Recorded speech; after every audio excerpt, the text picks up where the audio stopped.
पाठ्यपुस्तक स्पर्श गद्यखंड कक्षा 10वीं पाठ डायरी का एक पन्ना। पाठ के अतिरिक्त प्रश्नोत्तर प्रस्तुति समग्र हिंदी। निम्नलिखित प्रश्नों के उत्तर लिखिए। प्रश्न 1, ऐसी कौन सी बात थी जिससे कलकत्ता के बारे में लग रहा था कि देश स्वतंत्र हो चुका है? उत्तर, 26 जनवरी 1931 को पूरे कलकत्ता को सजाया गया था। अधिकांश घरों पर राष्ट्रीय झंडा फहराया गया था। लोगों में जोश और उमंग दिखाई दे रही थी। इससे ऐसा लग रहा था कि देश स्वतंत्र हो गया। प्रश्न 2, कमिश्नर और काउंसिल के नोटिस में क्या अंतर था? उत्तर, कमिश्नर के नोटिस के अनुसार कोई सभा नहीं होगी अन्यथा दोषी माने जाएंगे, तथा काउंसिल के नोटिस के अनुसार ठीक 4:24 पर झंडा फहराया जाएगा, जिसमें सभी की उपस्थिति होनी चाहिए। प्रश्न 3, इस पाठ में ओपन लड़ाई किसे कहा गया है? उत्तर, कमिश्नर द्वारा सभा नहीं करने के नोटिस के बाद भी काउंसिल ने झंडा फहराने हेतु एक नोटिस निकाला और आम लोगों को आमंत्रित किया। इसे ओपन लड़ाई कहा गया है। प्रश्न 4, आज जो बात थी वह निराली थी। किस बात से पता चलता है कि आज का दिन अपने आप में निराला है? उत्तर है, 26 जनवरी 1931 के दिन कलकत्ता वासियों में उत्साह और जोश था। पूरे शहर को सजाया गया था। पुलिस के विरोध के बाद भी हजारों लोग जुलूस निकाल रहे थे। स्त्री समाज ने भी आंदोलन में बढ़ चढ़कर हिस्सा लिया। लोगों के जुनून को देखकर लगता था कि आज जो बात थी वह निराली थी। प्रश्न 5, जुलूस और प्रदर्शन को रोकने के लिए पुलिस का क्या प्रबंध था? डायरी का एक पन्ना पाठ के आधार पर लिखिए। उत्तर है, सभाओं को रोकने के लिए पुलिस ने बड़े बड़े पार्कों तथा मैदानों को घेर लिया था। पुलिस पूरी ताकत से गश्त लगा रही थी। प्रत्येक मोड़ पर गोरखे तथा सार्जेंट मोटर गाड़ियों पर तैनात थे।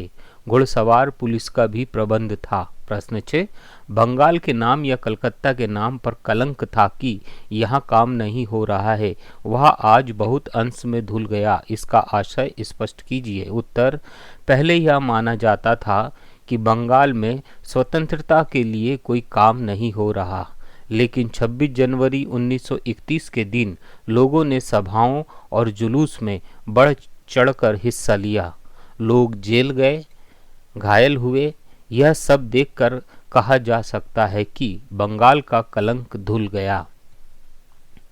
प्रश्न 7, डायरी का एक पन्ना पाठ में क्या संदेश दिया गया है?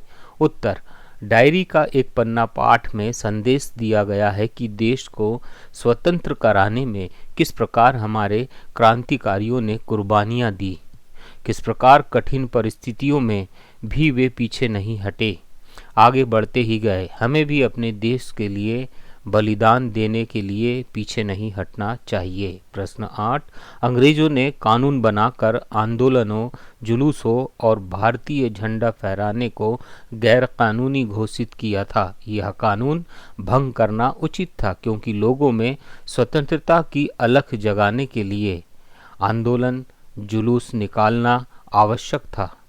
26 जनवरी 1931 को इस कानून को कलकत्ता वासियों ने जुलूस निकालकर और झंडा फहराकर भंग कर दिया। प्रश्न 9, स्वतंत्रता प्राप्ति से पूर्व देशवासियों की जो भावनाएं देश के प्रति थी, क्या वे आज भी है? डायरी का एक पन्ना पाठ के आधार पर अपने विचार लिखिए। उत्तर है, स्वतंत्रता प्राप्ति से पूर्व देशवासियों की जो भावनाएं देश के प्रति थी, वे आज भी है। आज भी हम स्वतंत्रता दिवस और गणतंत्र दिवस पर अपने घरों पर झंडा फहराते हैं, बड़े उत्साह से परेड देखने जाते हैं, प्रत्येक राष्ट्रीय त्योहारों को बड़े धूमधाम से मनाते हैं। प्रश्न 10, डायरी का एक पन्ना पाठ से प्रेरणा प्राप्त करके आप किन किन क्षेत्रों में देश सेवा कर सकते हैं? उत्तर, हम भारतीय सेना में देश हित में किए जाने वाले कार्यों में, देश के विकास में और कुछ सामाजिक संस्थाओं में अपनी सेवा देकर देश सेवा कर सकते हैं। प्रश्न 11, डायरी का एक पन्ना भावी पीढ़ी को किस प्रकार प्रेरित करता है, अपने शब्दों में स्पष्ट कीजिए। उत्तर है, डायरी का एक पन्ना पाठ भावी पीढ़ी को देश के हित में काम करने, देश की सेवा करने, देश के विकास में सहयोग देने तथा देश की रक्षा करने हेतु प्रेरित करता है। प्रश्न 12, बहुत से लोग घायल हुए, बहुतों को लॉकअप में डाला गया, स्त्रियां जेल गई, फिर भी इस दिन को अपूर्व बताया गया है। आपके विचार से यह अपूर्व क्यों है? डायरी का एक पन्ना पाठ के आधार पर लिखिए। उत्तर है, इसके पहले कभी किसी आंदोलन में इतनी बड़ी संख्या में जनमानस ने भाग नहीं लिया था। इस दिन प्रत्येक व्यक्ति के अंदर जोश और उमंग थी। वे देश की आज़ादी के लिए मर मिटने को तैयार थे। इस दिन खुली चुनौती देकर झंडा फहराया गया, जुलूस निकाले गए थे, इसलिए यह दिन अपूर्व था। प्रश्न 13, स्त्री समाज सदैव जहां आवश्यक हो वहां अपना योगदान देता है। आप इस कथन से कहां तक सहमत है? पाठ के आधार पर अपने विचार व्यक्त करें। उत्तर, स्त्री समाज हमेशा से देश के लिए जहां आवश्यक हो वहां अपना योगदान देता है। डायरी का एक पन्ना पाठ में भी स्त्री समाज ने जुलूस निकाला, झंडा फहराया, जेल गई, घायल हुई। इससे यह पता चलता है कि स्त्री समाज भी अपना योगदान देता है। प्रश्न 14, डायरी का एक पन्ना पाठ के आधार पर बताइए कि पुलिस ने कैसा दमन चक्र चलाया और क्यों? लोगों ने कैसे उसका मुंहतोड़ उत्तर दिया? उदाहरण सहित अपने शब्दों में लिखे। उत्तर है, पुलिस ने बड़े बड़े पार्कों और मैदानों को सुबह से ही घेर लिया था, जुलूस पर लाठी चार्ज किया, क्षितिज चटर्जी का सर फट गया, 160 से अधिक आदमी बुरी तरह घायल हुए, लगभग 105 स्त्रियों को लॉकअप में डाला गया। लोगों ने भी लाठीचार्ज और घायल होने के बाद भी झंडा फहराया तथा जुलूस निकालकर पुलिस को मुंहतोड़ उत्तर दिया। प्रश्न 15, निम्नलिखित गद्यांश को पढ़कर दिए गए प्रश्नों के उत्तर दिए गए विकल्पों से चुनकर लिखिए। 26 जनवरी, आज का दिन तो अमर दिन है। आज के ही दिन सारे हिंदुस्तान में स्वतंत्रता दिवस मनाया गया था और इस वर्ष भी उसकी पुनरावृत्ति थी, जिसके लिए काफ़ी तैयारियां पहले से की गई थी। गत वर्ष अपना हिस्सा बहुत साधारण था, इस वर्ष जितना अपने दे सकते थे दिया था। केवल प्रचार में 2000 रुपया खर्च किया गया था। सारे काम का भार अपने समझते थे अपने ऊपर है और इसी तरह जो कार्यकर्ता थे उनके घर जा जाकर समझाया था। प्रश्न 1, कलकत्ता में किसकी पुनरावृत्ति हो रही थी? क, आज़ादी की वर्षगांठ की, ख, क्रांति की, ग, सुभाष चंद्र बोस की सेना के गठन दिवस की, घ, असहयोग आंदोलन की। उत्तर है आज़ादी की वर्षगांठ की। दूसरा, लेखक ने किस दिन को अमर कहा? क, 26 जनवरी, 24 जनवरी, 25 जनवरी, 27 जनवरी। उत्तर है 26 जनवरी।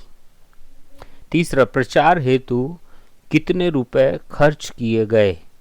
क, 3000, ख, 4000, ग, 2000, घ, 1000। उत्तर है ग, 2000।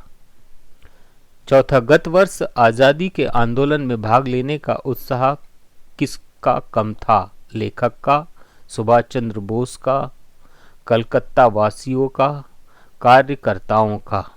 उत्तर है घ, कार्यकर्ताओं का। पांचवा, 26 जनवरी का दिन कलकत्ता वासियों के लिए महत्वपूर्ण क्यों है? क, इस दिन महात्मा गांधी ने सत्याग्रह किया था। ख, इस दिन संविधान बना था। ग, इस दिन अंग्रेजों ने भारत की आज़ादी की घोषणा की थी। घ, इस दिन को भारतवासियों ने दूसरे स्वतंत्रता दिवस के रूप में मनाया था। उत्तर घ, इस दिन को भारतवासियों ने दूसरे स्वतंत्रता दिवस के रूप में मनाया था। धन्यवाद।